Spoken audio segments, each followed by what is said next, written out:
Team India का semifinal में पहुंचना मुश्किल। 33 गेंद पहले न्यूजीलैंड ने 8 विकेट से हराया।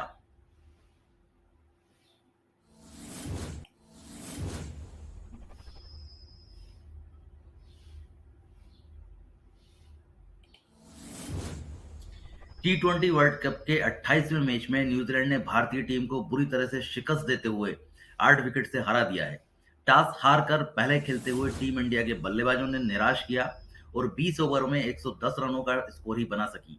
वहीं कीवी टीम के लिए ट्रेंट बोल्ट के खाते में 3 विकेट आए। 111 रनों के टारगेट को न्यूजीलैंड ने बहुत ही आसानी के साथ 14.3 ओवर के खेल में 2 विकेट के नुकसान पर हासिल कर लिया।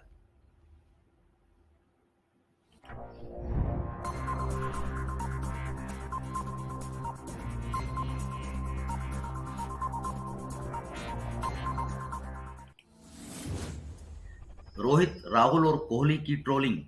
टीम इंडिया का टॉप ऑर्डर फ्लॉप। फैंस बोले, एक हफ्ते की प्रैक्टिस में क्या किया।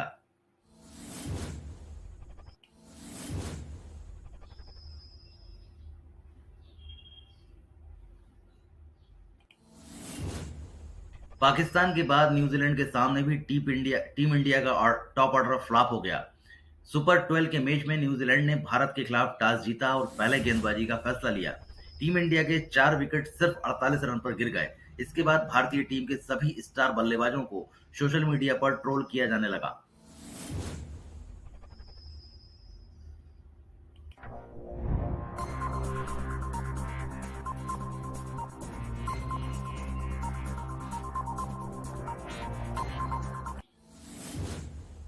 50% क्षमता के साथ दिल्ली और केरल में आज से खुलेंगे स्कूल। हर स्टूडेंट की थर्मल स्कैनिंग जरूरी।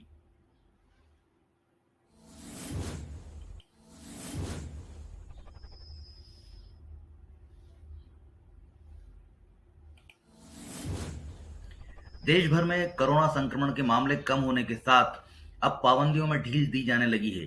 इसी क्रम में दिल्ली और केरल में आज से स्कूल फिर शुरू हो रहे हैं। दिल्ली आपदा प्रबंधन प्राधिकरण यानी डीडीएमए ने छात्रों को संक्रमण से बचाने के लिए स्टैंडर्ड ऑपरेटिंग प्रोसीजर जारी की है। सभी छात्रों और स्कूल स्टाफ को इसका पालन करना होगा।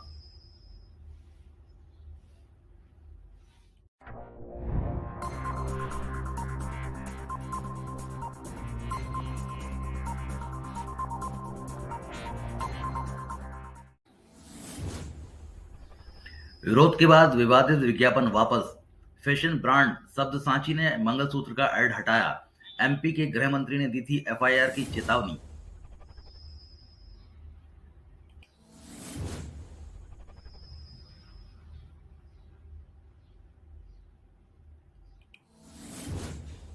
मशहूर फैशन ब्रांड सब्यसाची ने मंगलसूत्र पर बनाया विज्ञापन वापस ले लिया है। मध्य प्रदेश के गृह मंत्री डॉक्टर नरोत्तम मिश्रा ने डिजाइनर सब्यसाची मुखर्जी के इस विज्ञापन पर सख्त रुख अपनाया था। उन्होंने चेतावनी दी थी कि अगर ये विज्ञापन अगले 24 घंटे में नहीं हटाया गया तो एफआईआर दर्ज की जाएगी।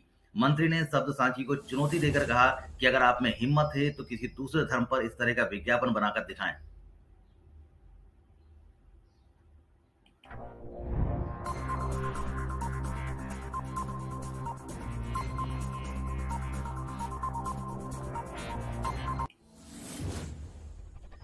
खतरे की आहट।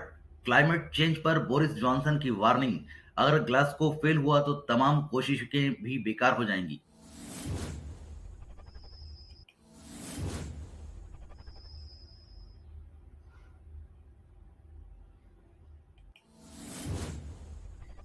G20 सम्मेलन की समाप्ति के ठीक बाद जॉनसन ने कहा, अगर ग्लासगो में होने वाली समिट नाकाम हो जाती तो पूरी कोशिश ही नाकाम हो जाती। इसका सीधा सा मतलब यह हुआ कि ग्लासगो में पेरिस समझौते से आगे की बात होगी और अगर इस पर सहमति नहीं बनती तो दुनिया के सामने क्लाइमेट चेंज को लेकर नए चैलेंज सामने आएंगे।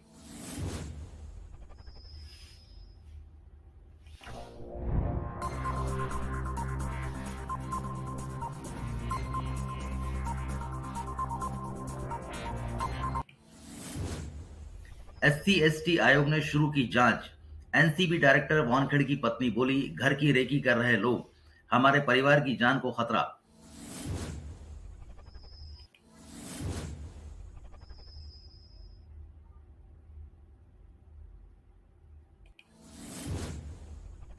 क्रूज ड्रग केस से चर्चा में आए मुंबई नारकोटिक्स कंट्रोल ब्यूरो के जोनल डायरेक्टर समीर वानखेड़े की पत्नी क्रांति रेडकर ने दावा किया है कि उनके परिवार की जान को खतरा है, इसलिए उनके परिवार को सुरक्षा दी जानी चाहिए। उन्होंने आरोप लगाया कि 3 लोगों ने उनके घर की रेकी की है। क्रांति ने कहा कि वे जरूरत पड़ने पर पुलिस को सीसीटीवी फुटेज मुहैया कराएंगी।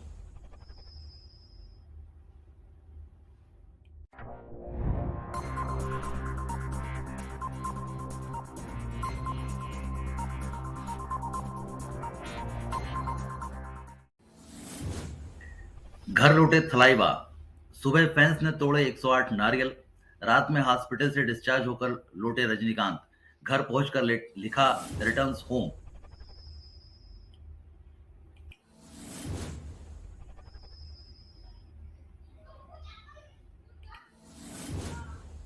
सुपरस्टार रजनीकांत को माइनर सर्जरी के बाद हॉस्पिटल से छुट्टी दे दी गई है। इस खबर की पुष्टि खुद रजनीकांत ने एक पोस्ट के जरिए की, जिसमें उन्होंने घर के बाहर अपनी फोटो पोस्ट करके वो लिखा घर वापसी। गौरतलब है कि रजनी को गुरुवार को चक्कर आने के बाद हॉस्पिटल में एडमिट किया गया था। हमेशा की तरह पत्नी लता ने रजनीकांत का स्वागत आरती उतार कर किया।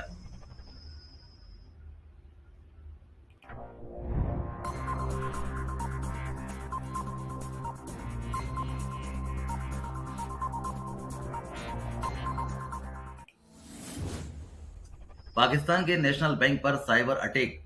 हैकर्स ने देश के सबसे बड़े बैंक में सेंध लगाई। अफसरों का दावा, पैसा और डेटा दोनों सुरक्षित।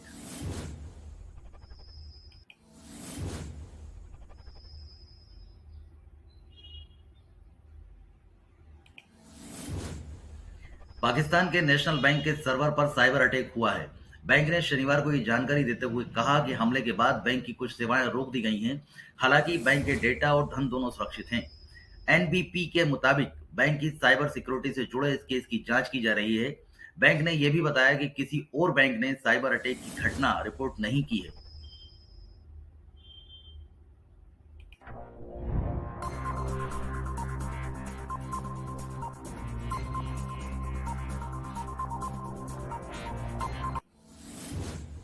पहली बार दुनिया के सामने तालिबान सुप्रीमो। तालिबान को दोबारा सत्ता में लाने वाले अखुंदजादा ने कंधार में की लड़ाकों से मुलाकात।